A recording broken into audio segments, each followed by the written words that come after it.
মাদক ও অপরাধের হাত ধরে লাফিয়ে লাফিয়ে বাড়ছে পাকিস্তানের মাফিয়ারাজ, যার প্রভাব গিয়ে পড়ছে কূটনৈতিক সম্পর্কে। বদলে যাচ্ছে পবিত্র নগরীর সংজ্ঞা। কখনো হেরোইন, কখনো মেথামফেটামিন। উপসাগরীয় দেশগুলিকে অপরাধের আঁতুড়ঘর বানিয়েছে পাকিস্তান। ভূরাজনৈতিক বিচারে পারস্য উপসাগরের তীরে ৮টি দেশ নিয়ে উপসাগরীয় বলয়।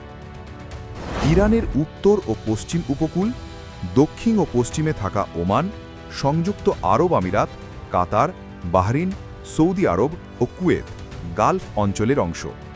গোয়েন্দা তথ্য বলছে, পাক মাফিয়াদের গ্যাং উপসাগরীয় অঞ্চলে থাকা পাকিস্তানি জনতা ও পরিযায়ী শ্রমিকদের মোটা টাকার বিনিময়ে জড়িয়ে দিচ্ছে তাদের কাজে।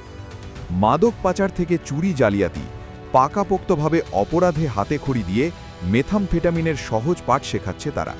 ফলস্বরূপ বছর অন্তে থলে ভরছে মোটা টাকায়।